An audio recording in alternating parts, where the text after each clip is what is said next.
Hey! Hi. How y'all doing and whatnot? Okay.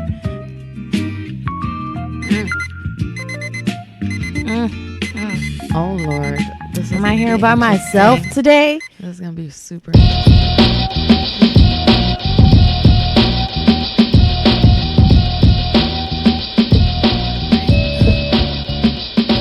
Yo, welcome to another episode of CEO in Rome. This is Yo. And this is Rome. This is episode number 93.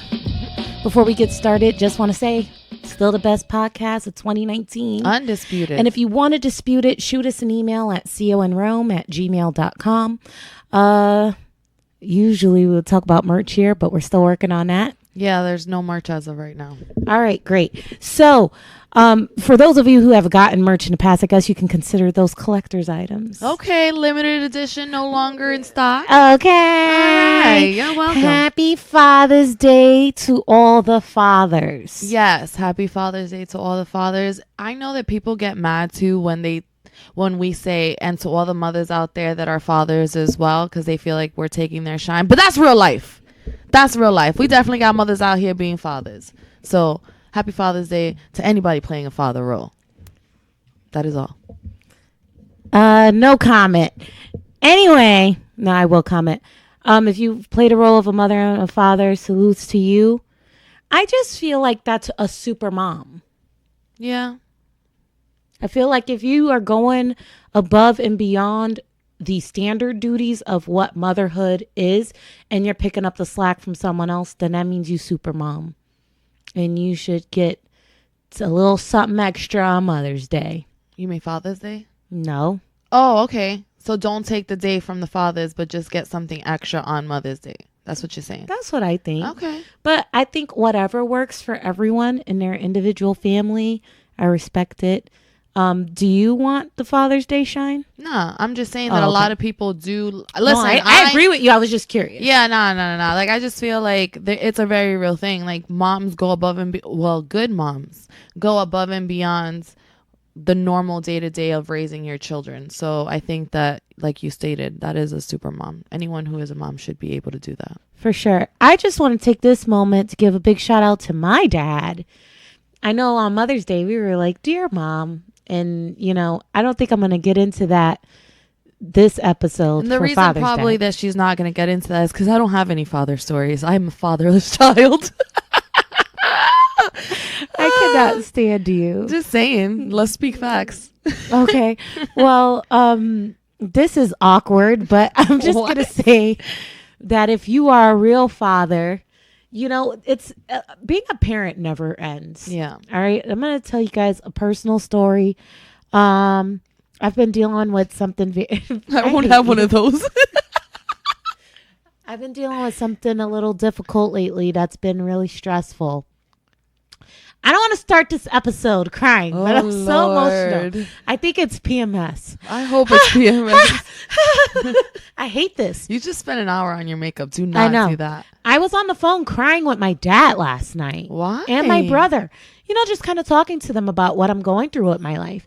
And I just want to say I'm really thankful. I think that I hate that you're not involved with your dad, but I feel that I'm blessed that at the age of 33 that I can still call my dad and cry if I'm going through something. Do you feel like they said things that were, you know, calming enough to your soul where you felt like, okay, this is what I needed? Well, I think that because my dad and my brother are both God-fearing men, that whenever we're going through difficult things, we always fall back on the word of God to support, to basically reaffirm that strength and that protection, to just give you that clarity and that security that, like, yo, everything's gonna be okay. You know what I mean? And I'm so thankful that I have two strong men in my corner.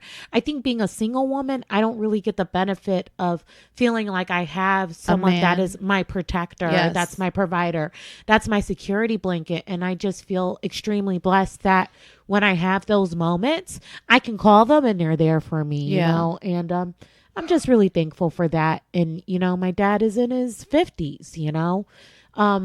Like I said, you know, when you're a real parent, like being a father or being a mother should never really end, no matter how grown your kids are. And I just want to say thank you.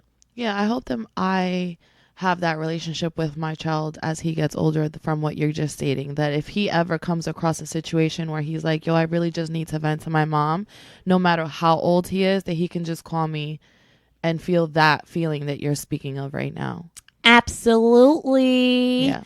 So I actually have some topics that are all over the place. So this is Same. definitely one where I'm going to give you guys kind of a glimpse of some of the things we're going to touch on, because I don't want to lose you at any part of this episode. So, we talk about stupid shit all the time, which is cool. It's fun. This is a fun way to brighten spirits and to be big kids, which is cool. Maybe that's part of what keeps us feeling and looking young, acting like a little kid. So, some of my topics, what the hell's going on with my notes here? Jax, you're being very disruptive. Okay, so we had a little bit of an outing earlier in the week. That was fun. We had a lot of interesting moments. I think I have a new epiphany on why younger guys aren't as thirsty as guys from our generation. Okay. I am bringing back Ratchet Church of Rome this episode. Oh, right. And I want to talk a little bit about a show that's on Netflix. I've seen 2 episodes of this show, and it's really, it's compelled me to feel some very strong things that have always been inside of me, but brought them to the surface. So I want to talk a little bit about that. And I have a rant associated with one of the episodes. Okay. Do you want me to go down my topic? I mean, why not? Okay, so we want to know what you're talking about. Okay, so one of my topics is making fun of Rome for one of the outings that we did have earlier last week, and it's going to kind of tie us back into one of our first few episodes. Another one is kind of a reality situation, one of Zeal's little topics, roundtable conversations about, reality and convenience. Another one is a real life possible situations and how you would react if that real life situation was to occur to you. So is a fake scenario? Kind of, yes. Yo, is this thing on? Yeah. This thing on? Okay, just checking. All right. Real life scenario, and it's like, it's a fake scenario, but it could possibly be a real life situation that I want to know how you may handle. Okay. And then the last one is also a mini rant about things that I have noticed as of late with the opposite sex, and I would like to rant about it. Okay, great. I really hope my mic is on. Oh man, if it's not. Hello. Yeah, we're definitely on. Okay. That was my mic check. All right. Okay. So, first of all, Monday or Tuesday, we went to Bill Maher. We did. Okay. So, Bill Maher, Town and Country's version of Cheers. Pretty much. Basically. Hole in the wall. Where everybody knows each other. Yeah, for sure. They don't know my name, but if I went there enough, I'm sure they would know my name. I'm pretty sure if you showed up with your brother, they'd know who the fuck it was. Yo, really interesting outing. We sat down at the bar, and there was a gentleman there by himself that works at a car dealership that just struck up conversation with us. If I had to describe the guy, I would say in his 40s. He seemed a little nerdy and seemed like he's techie, probably not the guy that gets all the girls or whatever, but he definitely had the confidence to inject himself consistently in our conversation. I'm pretty sure the liquor had a lot to do with that as well. Of course, he probably had a really long day, and he really is like, I come to the bar to meet people and probably get social engagement that he doesn't get otherwise. So I felt that we were very kind to him in a sense of like, he wants to be involved. Let's let him be involved, So at some point we all got a little comfortable and started talking about sausage, okay, and different kinds of sausage. And there was this Italian guy, clearly Italian guy sitting to our right. And for some reason, Seal said, if Italian sausage and kielbasa, what's bigger, the Italian sausage or the kielbasa? And he said it depends on what the Italian looks like. and I lost. I said kielbasa is Polish sausage, and they were like, correct. And I said, so what's the difference between kielbasa and an Italian sausage? And he was like trying to break it down, and I'm like, which one's better? And then he goes, it depends on bigger. I definitely did not say bigger. I'm pretty sure you said bigger because you said it depends on what the Italian looks like. And I think I did a victory lap around the entire bar because that's bigger, how much better. I just feel like it was super witty. It was extremely, like, timing was perfect. I literally had, usually me, I have comebacks for just about everything. I had nothing else to say. Yeah, it was just such a great outing in our community bar. Yes. And I just want to say that my social skills. So much impressive compared to what we used to talk about back in the day. I'm getting good. You are getting good.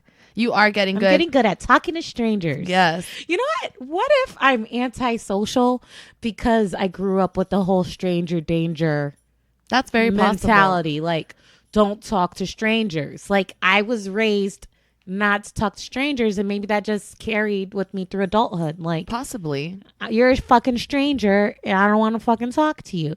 Now I'm getting comfortable with talking to strangers, and it's weird. Yeah. Actually, another thing that took place on that outing on Monday night was Rome decided to speak once again about Anne Frank and Helen Keller.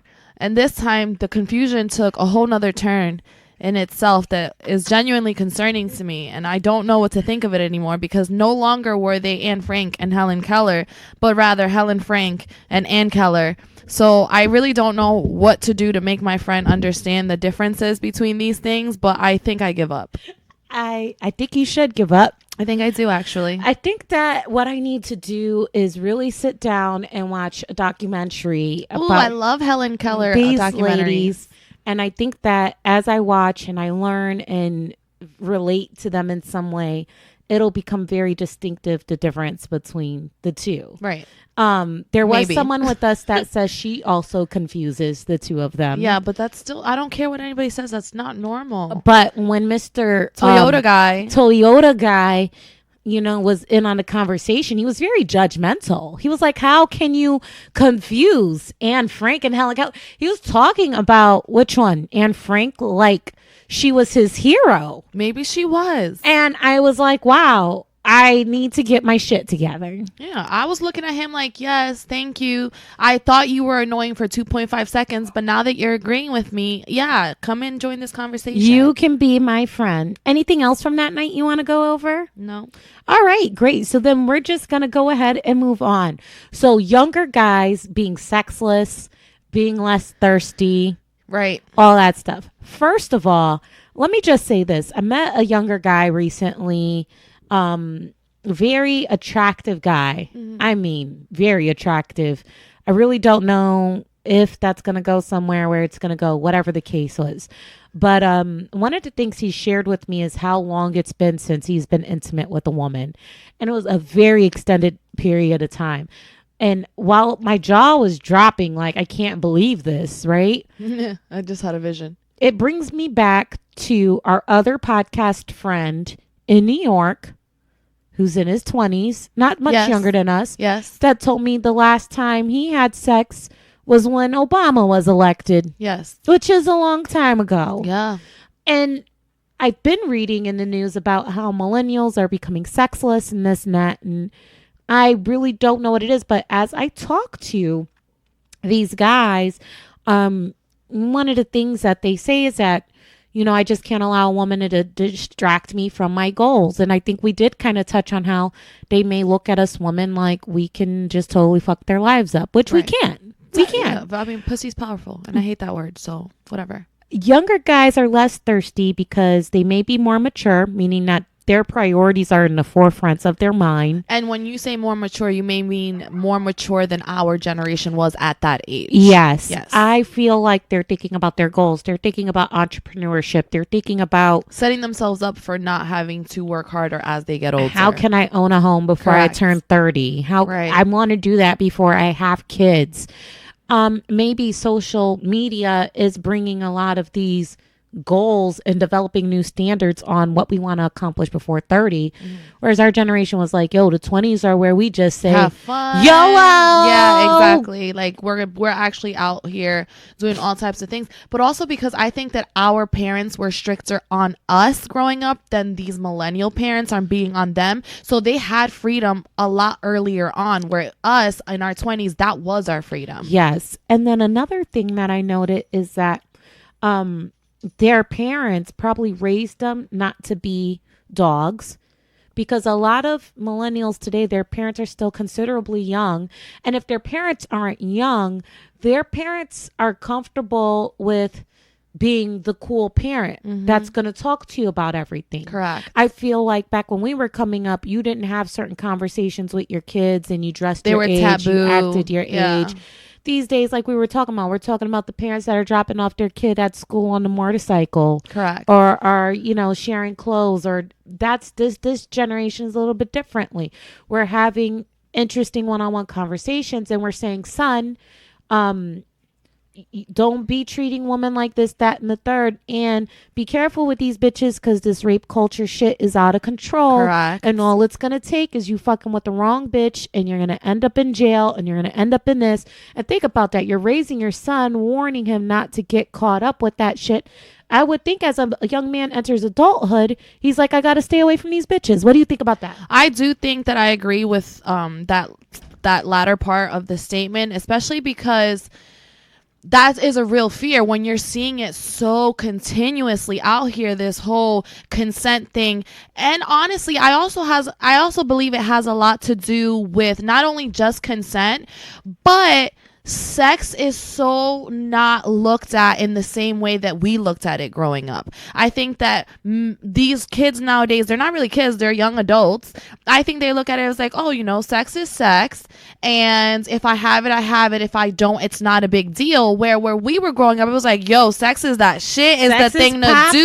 Bruh. I'm trying to have sex with shorty. Like, you know, sex. The value is a little bit different when it comes to that, where our generation is like, yo, I'm trying to fuck if I get the chance. They're like, if it happens, it happens. If it doesn't, no fucking big deal. Yeah. And maybe when they finally do have sex, they probably think that sex is overrated. And not just that, you do live in a social media sense world where it's like, it's normalized to see girls constantly, you know, with their asses on the sink, half naked. So it's like you're desensitized to that. You don't see it, and then all of a sudden say, oh shit, you are already used to that. And I feel that's the point we've harped on a lot when discussing this previously. But I think my thoughts are continuing to build on it because I'm shocked by the level of consistency as I'm meeting these younger guys. And let me just say for the record, the reason why I've had the opportunity to speak to so many younger guys and kind of pick their brain on this is because I've been attracting a lot of younger guys to me.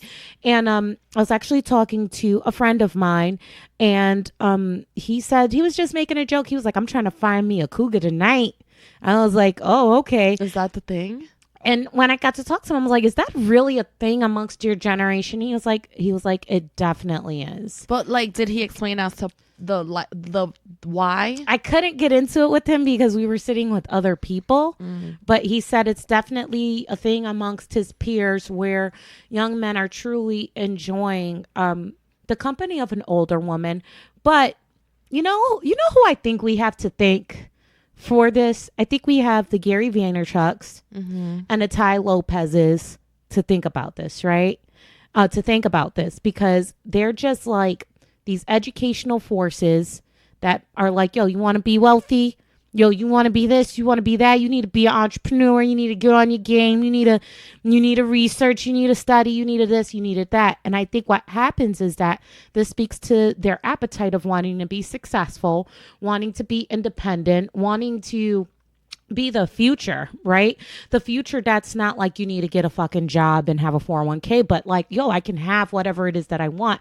And I think what happens is that when these young men encounter mature older women who have their own spot, that have their own whip, that already have unlocked these own keys in their life, they look at us like their mentors and motivation and I think that turns them on. Like, not only can I knock shorty down, but I can also gain so much from her if I just by talking to her. And I think that turns them on in a different way versus a woman who's probably still in a stage where she's trying to figure things out for herself and may rely on him to learn some things. Yeah. Maybe it makes life easier for him when he's with the woman who's got her shit together. I do agree to that. And that's the probability of that is super strong. But that just actually brought something up that I kind of wanted to touch. I really do believe what we're saying about this younger generation of men, but I think it's weird because I don't feel that same exact way about this younger generation of women. Granted, there may be that women in that generation that are grinders, hustlers, queens out here, like the proper terminology of queens, but I do see them differently than the men. I don't see them out here grinding as hard. I don't see them out here as mature as these men, where in our generation, we were definitely the more mature gender. Absolutely. I think that that's shifting. And I'm glad that you bring it up because my next question was going to be if the younger guys, we're talking about guys in their 20s, okay? Right. If those guys are going after the older women in their 30s, okay, where does that leave the early 20s female now? Going after our generation men, because our generation men were a little bit more mature, so they may level out with younger women. Exactly. So yeah, it's interesting. Yes. You young 20-something ladies, please take the receding hairline men off of our hands. We love them, but they're going to treat you like a queen, hopefully like a sugar baby. Enjoy that. And then we'll be with the younger guys, and maybe that's how it's going to work. I don't know. It seems that way to me. I don't know if it's 2019's crazy. Well, not only just that, I feel like it's not only we're not speaking on this because it's only what we're seeing and living currently in our lives, as in you and I, but like it's a real thing that I'm looking at. Like when I look on I'm like, yo, these dudes really want older girls. Like, I don't have a strong desire to be with younger guys. Me either. I've never to date said I want a younger guy. But that's what's happening. Yeah, it's happening. It's crazy. It's crazy. 2019 is different. It's crazy. We trying to figure this shit out live on the podcast. And if you guys have any thoughts, shoot us an email, comment on our social media, DM us, even text us. When you go to our Instagram, CO and Her Own Podcast, there is a box to text us. So feel free to use that. That's probably the most, easiest way, I would say so, for you on the day-to-day to just hit us up. Quicker. We'll get it on our ends. We'll jot a note down. We'll definitely bring it up on make it fit to the next episode. For sure. Okay. So I have a question for you. Why do you believe that we excuse situations as long as they're convenient to us? Do you think that makes us fake? I think it makes us human. Okay. I think it makes us human. However, if you have a habit of only giving the green light to a situation when it's convenient, then okay, I think there's some reevaluation, reality checks. A person can benefit from some reality checks. But I do think even the most self-aware people, the most fair individual can sometimes do it on accident and not even realize they're doing it. Yeah, I think as long as the situation works better, like for us personally, we tend to kind of excuse certain things that we may not excuse other people for. I mean, I can only say that I've done that. Even on this show, I've done it myself. Like there's been times where I'll be talking about a story and I'll just like, no. And then all of a sudden I'll have a thought and I'm like, damn, I'm lying. Sometimes it's not until something's relatable and hits home that you're like, okay, I get it. Right. And I feel like that has a lot to do with the reason why we find disconnect. Like you were speaking last episode where you felt that someone you followed on social media, definitely showed dislike towards the opposite race. I feel like because we don't connect the dots, like we're like, it's convenient for me to feel this type of way, so I'm going to speak on it. I feel like it's convenience. If you were on the other side of things, you wouldn't look at it that way. Right. And I think that we kind of need to be aware of that as humans, like you said, because that's the only way that change is actually going to come. I agree with that. Speaking of, I think that I'm going to actually bring one of my topics to the forefront. Okay. We discussed how, it is important not to group all white people into a box as we discuss race relations as minorities, as minority women, Right. very easy for us to get frustrated at situations where white privilege has allowed some very fucked up shit to happen. Okay. Yes. And I feel that frustration, is real, and I get it, but I don't think that means that you take all that negative energy and decide to take it out all on all white people, because then that creates a race war. Right. And I don't think that that's good for anyone. You can't fight for equality and then want to start a race war at the same time. Well, it and does nothing for no one. that's what I want to discourage. I think that anytime that we acknowledge a white person for doing some good in the world, someone who has very strong opinions about race issues, can sometimes classify us as a coon or whatever the case is, or jigaboo or whatever. And I'll be all that. Okay. I don't have a problem. But what I do strongly believe is that as it relates to white privilege, that if more of the good white people called their counterparts on the fucking bullshit, it could help us out a lot, because they ain't listening to us. Right. So I was watching the show Our Next Guest Needs No Introduction, which is like a spinoff to the David Letterman show. Mm-hmm. And he had, if I'm not mistaken, her name's Melinda Gates. Yes. Which is Bill Gates' wife. I didn't want to introduce her as Bill Gates' wife, because she seems like on her own 2 feet, she handles her fucking business. So. And she's extremely intelligent. Extremely, extremely intelligent. And now, if I'm not mistaken, after watching this episode, I did see some controversial things posted about the realities of what her and Bill, deal with it, and basically saying that they're not the perfect people because of this and that. But who is? Right. What I do know is that she's a Nubian queen. Nubian queen. Okay. And what I'm going to say is that they have a foundation where they are trying to eliminate certain diseases in the world, and they're really passionate about that, whatever. Then she's really passionate about, she classifies herself as a feminist, which, I think that people who are true feminists that are fighting for women's rights, I'm on the fence about the label of being a feminist. I'm all about being a humanist. But if she feels strongly about women issues, I'm going to let her, because I'm going to benefit from anything that she gets approved for me. Women, right. So thank you for that. So in this particular dynamic, I guess there was some sort of case study where she was dealing with a woman who wanted to teach other black women on how they can become licensed hair braiders. Correct. Right? So that they could become entrepreneurs and make more money and do all these things and whatever. They were developing a system. And what happened was, when this lady she was working with went to present the ideas to like a panel of guys or investors for this idea. Mind you, they were white men. They were like, we went and talked to our wives about it, and we just don't understand it, and we don't get it, and we don't see how it's going to play out, and blah, blah, blah, blah, blah. And all I heard Melinda Gates respond to that was like, y'all not going to get it because you're white men. Right. Your wives are not going to get it because they're white women. Who don't normally get their hair braided. You don't understand the importance of this. And I was just hearing a white person say that.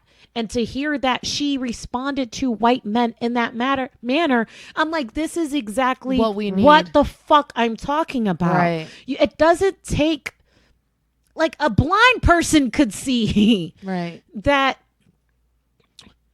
there needs to be more of that. You know what I mean? And it starts with little things like that. Yes. You know, understand? Like, she doesn't have to be out there and be like, no, I am boycotting this because they didn't let that black man. Like, it doesn't She's have not saying to be. You're a racist. Right. It doesn't have to be the most extreme activist type of move, but it does have to be little steps that allow other white people, by hearing her say these things, to kind of think outside the box of what their norm is. Yeah, and it's like her just saying that you don't get it because you're not black is just stating a fact. Right. It's not saying you're a fucking racist. It's not doing all this crazy shit, but it's like, thank you, ma'am. Yes. Thank you. Yes. And you know what?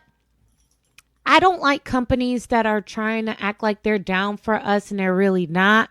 But I am glad that they're at least reading the context clues. First of all, when it comes to black hair care and beauty, it's a multi-billion-dollar industry. Yeah, y'all are crazy for not jumping on that All right. bandwagon. And when I see Head and Shoulders Royal Collection that's looking out for black scalp care and black hair care, and whether or not sometimes y'all be getting the formulas wrong when it comes to black people stuff. A little bit. But the fact that you're trying, Right. I know the money is a big motivator and you're trying to get part of it. But at the same time, the fact that it's becoming more inclusive, it's going to normalize it across an industry of beauty. I don't feel like black hair care and other hair care there shouldn't be such a thick wall. Right. Yes, they're different, but I feel like if every brand does have something to offer every skin type, every hair type, that's that equality, inclusivity, that we've been craving for years. and it's again little things like that. And you try it, and then the black person says, Head and Shoulders, this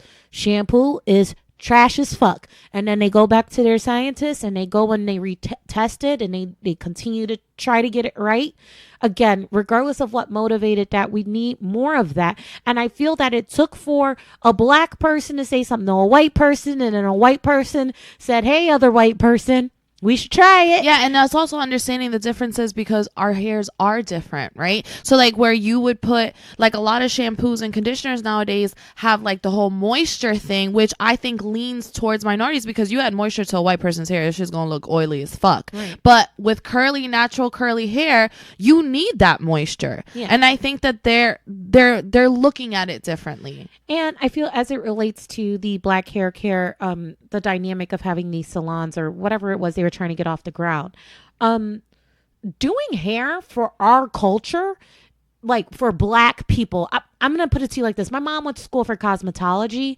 and I learned how to braid hair when I was 6 years old. You want to know how I learned how to braid hair? Sitting next to another 6-year-old sitting on the porch, because there was no fucking iPhones and iPads. Yes. And we learned how to braid each other's hair. Mm-hmm. It was a sense of community and sisterhood. And it's kind of like when we talk about the black barbershops, it's a place where people just come and they chop it up and feel a sense of brotherhood. Like braiding hair for us culturally, even when you take it back to Africa, it's symbolic of bonding. Yes. And it's important to us. Right. So, you know, like I said, me sitting here and telling a white person that, they're probably gonna be like, I don't get it, but whatever, cool story, bro. But hearing another white person check another white person being like, yo, this is important to them. Right. They need our support. Granted, like you stated, though, let's be 100. I'm pretty sure she saw the money signs behind what that was to have. Right. So she made that conscious decision to put herself out there regardless of how it made her look. But regardless, that's besides the point. Like, okay, yeah, you're going to be making money off of this, but the fact that you're willing to speak out on a big platform with what you just said, yeah, they're not going to get it. You're not going to understand. But let's just keep it a buck. She also is going to Africa. That's true. Talking to women about how she feels female contraception is the most important thing to women just maintaining their power, because by having more children that you can't afford, this and that is what perpetuates the poverty levels in Africa. Like, I never thought about some of these things she was talking about until I saw her on the show. And I'm like, I'm sorry, there's power in being a white woman, and it sucks and we hate to admit it, but I'm glad to see that there's a white woman with power out here looking out for us niggas. That's what the fuck I'm saying. Okay, Wooby and Queen. All right. What you got? All right. So, it's a fake scenario. Okay. All right. If you found out that your friend was keeping from you that her man was beating her, but then one day you see it go down, what is your first and most natural reaction? First of all, where we at? We just laughed like that at the same time. Where we at? We at your house? Nah, we at a public setting. Like, there's been moments where you have seen certain bruises here and there, and you'd be like, "Oh, you good? What happened?" Then she'll excuse it, like, "Oh, I bumped into the table, or I bumped into this," and all of a sudden, you guys are out at in a pub at Olive Garden, okay. right? Shorty, your friend says something. You see her man grab her by the arm and shake her up real quick, and she's like, "Oh my God, you're hurting me! Please stop!" And then you see her start to like real manhandle her. First of all, it's going down at Olive Garden. Okay, OG. Okay. I'm preparing for them to kick me out, and if my breadsticks or my Alfredo, whatever, I'm looking at the waiter like, "Yo, pack that shit to go, because y'all about to kick me out, sir." I don't know what the fuck's is this. Clearly this is what's been going on, but I'll be damned if I'm gonna let you treat my friend like that in front of me. And I wish you would, my nigga, try to come at me the way you came to her, because I will fuck you up. These curtains, this table, it's about to, the walls of Jericho are about to come down, my nigga. Wow. Yo, you being my best friend, if I ever seen anybody put hands on you, Facts. fucking them up on site. Yeah. I don't give a fuck. And I know people talk about, oh, what happens in people's relationships is their business and you should stay out of it. And bop, bop, bop, bop, bop. I'm not going to say whatever goes on in your home mess between y'all or whatever, because I'm going to encourage my friend to leave your fucking abusive ass. Right. But what I am going to say is, you crazy as fuck, my nigga, for trying to do that shit in front of me. And if I see it again, death on sight. Yeah. I got very small hands, but I'm going to give them 150%, my nigga. She's going to come at you so quickly. I'm going to have little Trump hands like. So, like, when I think about that, I agree with you. Like, I think that I'll instantly flip out, but I don't think that I'll speak. Like, I'll be like, what the fuck? I'll grab a plate off the table and, like, smash it over the nigga's head, because I know that he's a man, so he's probably gonna, if he's hemming her up and clearly this happens often, he ain't right in the head. The first thing I'm doing is getting in between the two of you. Right. I'm fucking hitting you over the head. And then I'm gonna mush my friend. But I'm gonna mush my friend and be like, CL, stay out of this. But my thing is this, yo, for real, like, I'm swinging on homie, I'm breaking plates over his head. They talked about unlimited salad, my nigga. You about to get this bowl. Yes. Like, it's all types of scenarios that you're ending up hurt in all of these scenarios. Okay. Second of all, I do want to say this though. I do kind of, when I really, really, really think it through, he's still getting these paws in my visual that I have going on in my head. But then I always sit back and I think, there are some friends that would become angered by the fact that you've stepped in. And I'm angry at you. But I'm so willing for my friends to be angry at me for a little bit, because I'm going to show this nigga, not all bitches is like this. And let me tell you right now, if I'm going to be the one to show you that you should not put your hands on a female, you better not put your hands on me or her ever again. Matter of fact, somebody call the cops. He has to die. He has to die. First of all, let's say the scenario is you and your man, we are at Olive Garden, whatever. So I put the unlimited salad on the face and all that. Like, those the hardest lettuce leaves you've ever felt in your life, fam. That's all I'm saying. I'm fucking taking the pepper. I'm squirting the pepper juice in his eye. It's getting crazy. Olives is going stuck up your nostrils, nigga. It's a wrap, nigga. It's crazy. And then CO, my friend, is like, "Ro, mind your business. Why are you doing this?" I'm like, shut the fuck up, CO. Yes. Shut the fuck up. Yes. Because you should know better. Yes. Because you allowed this is the reason why I'm shoving salad up his fucking asshole right now. And I'm gonna deal with you accordingly after I fuck this nigga Word. up. Like, you could be so mad at me that me and you could fight afterwards. Yeah, and we go fight. I'm like, you like to fight, bitch. You remember that bruise you had on your face, nigga? Redo. Because my thing is that tough love as a friend is I want you to know better. Right. And if you stand with this nigga after our whole salad fiasco, now I'm looking at you like you part of the problem too, and that you're fucking crazy. And not only just that, understand that is your decision. If you feel like you want to continue with your man after all of this has taken place, please be very mindful moving forward to never have that man in my surroundings. Because if he does, it is on motherfucking sight all over again. I'm riding around with bag salad all times. just in case. Oh, here come this nigga. I'm gonna be like, opening the salad, throwing that shit out the window. I'm just salad on sight. Granted, fam. guys, we really don't go around throwing salad on people, but we're just saying if that was to be the scenario, that is what's gonna happen. Like that ass, like I'm gonna let you know, do not have this man around me ever again, because even if he doesn't put his hands on you the next time he's in my proximity, in my vicinity, yo, I'm still gonna put these paws on him just to remind him. I'm gonna be like, yo, you good? Nah, nigga, What the fuck is he doing here? Who the fuck brought Ike? Who the fuck brought Ike? Matter of fact, Ike somebody get come me a drive. limo. We could be in Somebody church. get me a fucking limo. We could be at a baptism. I don't care where we are. If I see Ike, it's on site. My nigga, if you guys didn't get the limo comment, just watch the Tina Turner documentary with Angela Bassett. That's all I gotta say. So Salads, limos, Ike. It's a done deal. yeah. That's it. All right. So y'all not gonna look at salad the same after this episode. Oh wow. Great question. Thanks. I'm sure you expected all that crazy. I did. So Ratchet Church of Rome Part 2. All right. So this one's a little interesting actually. So first of all, I just want to say, for those of you who aren't Christian or not believers of Christ, I just want you to kind of just still try to take something away from Ratchet Church of Rome.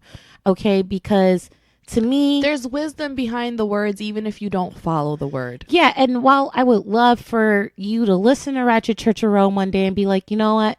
This Jesus guy sounds pretty cool. Maybe I should learn more about him, and that you'll seek him. And, you know, if I could help facilitate that, I would love to be a part of that. But even if you're not in a space in your life where you're ready to accept him, just chill the fuck out and just like try to understand. You know, what I tell people is like, whether or not you believe Jesus is, you know, the Son of God and that he came here and died for your sins, I mean, he made quite the impression. He made quite the impression. He just wanted niggas to live good lives, honest lives. He wanted them to believe and be faithful and to be encouraged. And, you know, of course, he wanted you to worship him, but that's neither here nor there. Bruh, not only, I'm so sorry to interrupt you. I really do not mean to do this, but I have to get this out. So because you're speaking about the Ratchet Church of Rome, Yes. right? And you're like, if you can facilitate someone else, you know, getting the word and then figuring out how they can relate to Jesus moving forward. Yes. In my head, what I saw was God giving you tokens for every person you bring back to him as far as a believer. And you're literally walking around doing crip walking, like with a whole bunch of tokens in your Yo, pockets. I did my thing. I did my thing today. I got the tokens. Oh. But, you know, just try to just humor me for a little bit, you know? Yeah. So I was in Daytona with my family, and I was getting text messages from someone, and I was like, this motherfucker only texts me when he wants something. What about when I want something? Or how about when to just reach out to me to see how I'm doing? Like, don't just hit me up when you need something. Facts. And I think we can all relate to that annoying feeling that you feel. So one of the nights when I was in Daytona, man, I was feeling really, really sick.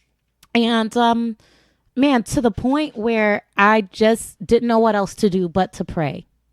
I didn't know what else to do. I was so like, kept waking up with these panic attacks. And I was like, dear Jesus, like, I really need you, like, right now, because I can't. And I was like, you know what? This anger and frustration I felt towards people who reach out to me only when they need something, I'm doing the same thing when it comes to me calling on Jesus as of late. I should be doing what I'm supposed to be doing in terms of praying, not just when I need something, but praying just to say thank you, praying for what I need to get through my day-to-day life. And, you know, I was like, I need to get back on my game. Yeah. Hey, dogs, may the Lord be with you, dogs. All right, we're trying to break up a fight here. I don't know which one's Ike and which one's Tina, but one of them gotta go. Who's getting the salad? Who's getting a salad? My dog actually likes salad, so All right. Thank you, Sia. So anyway, back to what I was saying. I could be doing a better job with my relationship with God, my relationship with Jesus. And I'm like, okay, Rome, this is a moment for you to get your shit together. So I was looking for scripture in the Bible to support this. Don't only holler at me when you need something. Talk to me all the time. And it's so hard to find scripture that specifically speaks to that. So I called my dad. I'm like, Dad, help. I can't find scripture. And he was like, yeah, it's very hard to find scripture that says like, talk to me all the time. But he did find something, and I want to share a little bit of it. Okay. And basically I'm going to give you the chapters and the verses, and do with that what you may. So it was in John, if I'm not mistaken, it was chapter 6. This is bad. Verses 25 through 63. Wow, I memorized it really good. That was it. Okay, hold on. These dogs are trying to get the word. All right, Bronx. This church is definitely ratchet, so please bear with us. My dog is just like his mama. All over the place. All right. So the verses are the chapters, John chapter 6, verse 25 through 63. So I'm going to just give you the scenario. Jesus is in a synagogue talking to a whole bunch of Jews. And he's basically saying, look, I'm the bread of life. Okay. Eat me. Okay. Jesus. That's all you need. That's all you need. And they just kept questioning my nigga. They just kept questioning him. Like, why? And he was just telling them, like, I'm the bread of life. Your body on this earth don't mean shit, okay? It's the spirit. You need to get me inside of you, and that's what's going to give you eternal life. And as I'm reading it, and I had a conversation with my dad, what I've taken from it, even though the scripture didn't say it specifically, is if you talk to Jesus, if you pray to God all the time, then you'll have less moments of desperation and despair when shit actually goes down. Meaning that if you are practicing these conversations daily of gratitude, your faith is on 110, then when shit goes down, you're going to be like, yo, we going to be good. Yeah. We going to be straight. And actually, I'm going to thank Jesus in advance for this blessing, for handling the business on my behalf because of his promise to me, and we're going to be good. And I feel that I was even thinking about this more when I was in the shower today. How many people do we know that struggle with anxiety issues, that struggle with mental health issues? And I feel that, again, whether you believe in Jesus or not, these teachings are beneficial, that by having faith alone, by having confidence alone that everything's going to be all right when shit happens, because it will happen, you're going to feel like, yo, I'm good. Yeah, this is a difficult moment. We're going to figure it out, but I'm good. And that just, again, encourages me to keep the lines of communication open between myself and God by talking to him all the time and not just when I need him. Because that feeling of desperation and despair, that's not cool. Like, that's not a good feeling. So, everyone that knows me already knows about the situation when I was in the coma. And I've told people, like, being mentally tough and having certain principles in place really helped suit me up for battle. And made me feel like, all right, nigga, it's go time. Like, we gonna handle this shit. We gonna cry later. Right. You know what I'm saying? And I think that's because of the existing relationship. So I just want to encourage all of you, especially if those of you who are already believers, to just Talk thank to him. your nigga. Just talk to him. Be like, thank you. We got this. No weapon formed against me shall prosper and all that, And for those of you who don't know him, maybe get to know him just a little bit. You go on a date with Jesus. If you want. Just if you want to, drink some wine, eat some bread, read a little bit of scripture. Have some salad. Just don't throw it on anyone. The red letters is when Jesus is talking, just giving you a little tip.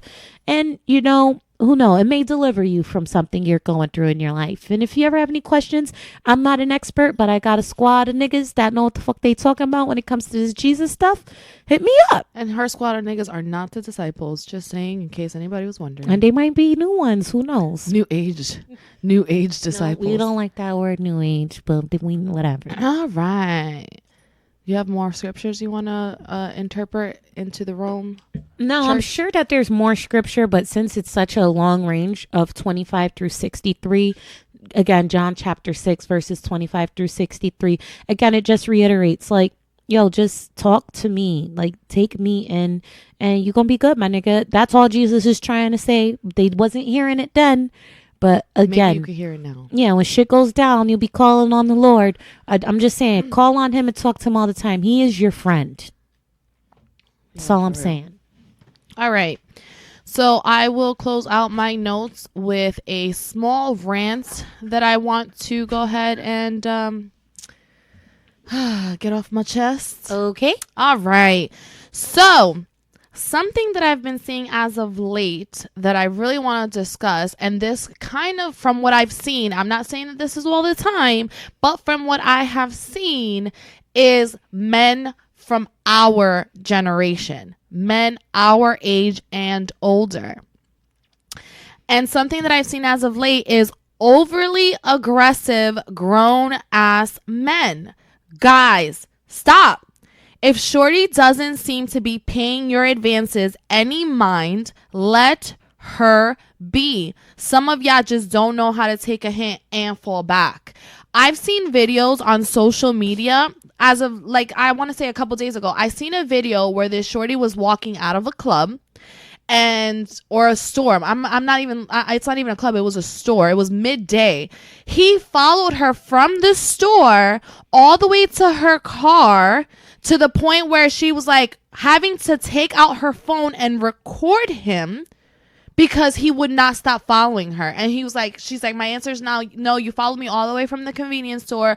You're literally walking and around my car.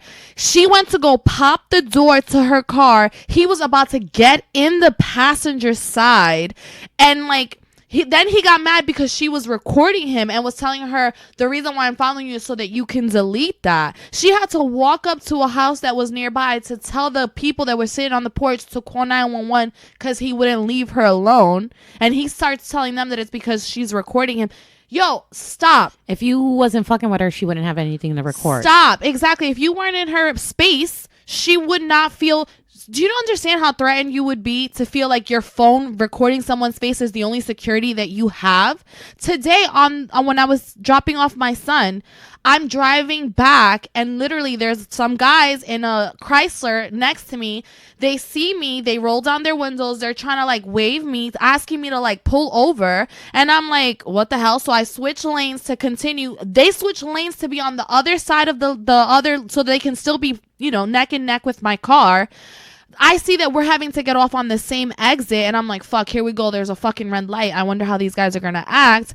They're sticking their hands out the window, telling me to roll down the window, and I'm like shaking my head no, and like, like kind of like signaling them for them to leave me alone. They're literally just staring at me while I feel uncomfortable with my face facing forward. Like, stop. I'm just too crazy for this. Like, I feel like growing up, I dealt with stuff like this, guys catcalling out windows, all these things. And I know that sometimes you guys may see the way that I pop off on grown ass, big ass dudes and be like, Rome, come on. Like, what if this nigga, like, pistol whips the shit out of you or whatever? Not saying it's going to get to that level, but I feel like you do have to show people a glimpse of crazy so they don't continue to feel encouraged to keep fucking with you. I think that it comes off very threatening, and I think that it's very difficult to navigate that situation as a woman when it does happen. But I am very curious as to what goes on in the mind of a man that feels the need to be unnecessarily aggressive and a little stalkerish. And, it's very disturbing. I do feel like a lot of these men have deep-rooted issues with neglect and self-esteem issues, because otherwise there wouldn't be this strong desire or need for them to beg for your attention, because that's actually what's happening, right? Even though they're not getting it naturally, so they just gonna take it. Yeah, it's like diet rape. I think that if it would have been like, for my specific situation, if it would have just been in one guy in the car, then I would have had no problem, because there's cars separating us, right? I would have had no problem to show a little bit of crazy, but it is extremely intimidating to see other guys in the vehicle acting the same exact way. Like, yo, guys, really? Like, what the fuck are we doing here? Like, it was like, I'm like, yo, I can't even look in their direction because they seem so like, ignorant. Do I need to call the cops, or are you good? You good? Okay, we good? All right. Let's keep our eyes on the road. How about that? How about that? My I don't nigga. want this salad is what Yo, I'm saying. I'm riding around with peppers. That's it. Scotch bonnet all day. I cannot deal with you right now. Why not? But bro, like, I just feel like that is my rant. I feel like, men, if you address Shorty some type of way, if she is interested, trust and believe Shorty will play into that forwardness from you. If she is not, let it rock. Let her be. Fall back. If I can tell that someone is uncomfortable in a situation, I know you can tell that you're making Shorty uncomfortable. Stop it. It doesn't make you a pussy. Yes, it doesn't just make you less than. alone. Just take it as a loss. This is someone you don't know. Whatever, and just reevaluate your. And men who see other men behaving this way, you don't have to shit on him and make him look stupid, but please have some sort of decency to also tell him, yo, Shorty clearly doesn't want your attention. Fall back. This is such a perfect segue to my last note. Such a perfect segue. We are in sync. Yeah, we are. Bye. Okay, so who may, by the way, be reunioning soon. Just saying. Oh, very cool. So I was again watching that show on Netflix called My Next Guest Needs No Introduction. And in this situation, this episode, Ellen DeGeneres was the guest. Okay. I love her. And that's what motivated this rant that I'm going to be giving you all today. So I'm going to give you the situation. This is a woman who's in her 60s, if I'm not mistaken. I think she's in her 50s, if I'm not mistaken, but whatever. Do you mind Googling that sure while I can. go on with this? Because it's a very important piece. She was sharing a story where her mom's 63, right? She's 61. 61. Mm-hmm. This is a woman who's 61 years old who was recounting, going over her childhood experiences. And she went on to share a story where her parents got divorced. Her mom got with a new guy, and the new guy was being sexually abusive towards her. Yes. And while she was telling this story, her eyes were watering like she wanted to cry. And she definitely was taking pauses in between because you could tell she was trying to gather herself. Okay, this is my rant. Sexual abuse with children is obviously wrong and terrible. I feel sexual abuse in general is very wrong and terrible, but I want to focus on children just for the sake of this moment, okay? Just for a moment. It causes so many deep issues because a child is going through a developmental stage in their life, or they're trying to figure out what's right, what's wrong, what's okay, how to feel about things. It's just crazy, and are super influenced easily. Yes. And then not only does it affect the child psychologically, emotionally, in all these areas, it also causes issues within the family. Right? Because now we're talking about, how do I tell mom that her boyfriend's a fucking loser? What do we do when mom decides to stay with a boyfriend, or mom doesn't believe and mom's trying to, now it's creating a family issue, right? It causes insecurities. It causes all these things. It doesn't just affect the victim is what I'm getting to. I feel it's so fucking evil when, and not that men are the only ones that commit sexual abuse. Women do it too. Right. But I just feel that it's such an evil thing. And even if it's not to the extent of being sexually abusive towards children, even if you're one of these men out here that are just overly aggressive and demanding with, whether it's men or women or whatever the case is, just take a minute to think about that. What you're doing can go beyond that moment in time. It can continue to affect a woman when she's 61 years old. Absolutely. You get what I'm saying? And it also may allow her to, it may cause her rather, it can cause future fuck ups for her, the partners that she chooses, how she views certain people, what she allows people to do to her in her life moving forward. I think that it's so, like you said, it's so beyond that very moment. It's so much more difficult with things to come. So I just, I've been a victim of sexual abuse as a child, as an adult. It's affected me. It hasn't traumatized. It did at one point traumatize me significantly. It doesn't really affect me so much today. But has it made me the angrier person, the more violent person, the person that will not hesitate to throw salad on a nigga? Absolutely. Because it's like, I know how much it's affected me in my life, and I'll be damned if I'd allow someone to violate me again. And now we become defensive, and now we don't trust men. And now as soon as someone pipes up, we piping up louder and all those things. I feel like it's made me a more aggressive person. I can see that. More than anything else. And everyone responds to this stuff differently. Did it definitely create issues within my family? Absolutely. Absolutely.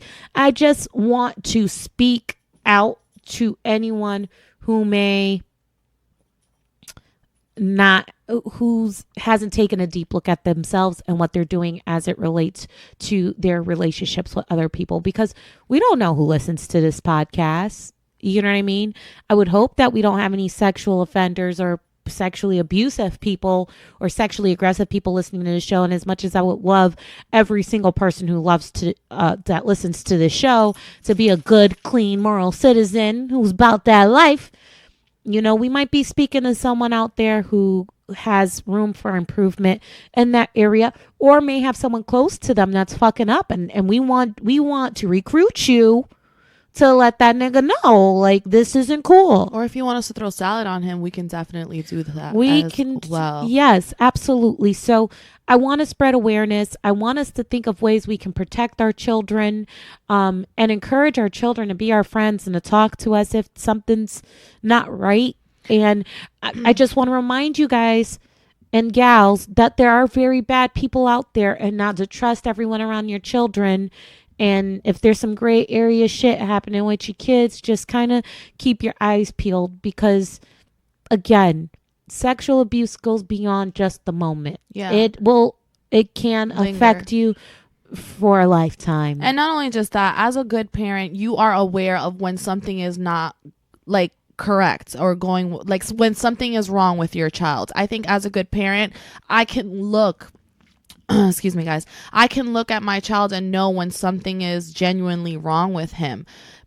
But I also want to kind of back up and say, if you feel like something is wrong with your child and your child decides to bring to your attention that something has taken place, and the person that they decide to tell you has taken place with, regardless of how close or not they are to you, believe your child. Even if it ends up being like it's not 100% of the truth, your child deserves that. They need to know that you are on their side, because you may have created even a bigger scenario by choosing to not believe them, by going against them. And how will they feel in life moving forward, thinking that the most craziest moment that took place in their lives was not believed by the one person that could have protected them? Yeah, it's so much of a risk that none of us should be willing to take. And yeah, I guess I'll just end on that note, kind of somber or whatever. But I was like, this is a 61-year-old successful woman who's still affected by sexual abuse as a child. The shit has to stop. Yeah. And we must stop it. Yeah, and I think that it's important that she spoke out, because her platform, like she stated, is such a big platform right now that she's using her voice to allow other women to feel like they also have a voice. Let's speak out, and let's check so these white niggas people, down. let's speak out. Women, let's speak out. Men on other men, speak out. Abused. Friends that are being abused, please speak out. We got salads on deck for everybody. Yes, speak out. Like the game. We haven't played that game in a long time. Last time I played it, I broke the thing with my mouth. Hey, jaws of life. Yep. Anyway, thanks for listening to another episode. We will catch you on the next one. Bye-bye.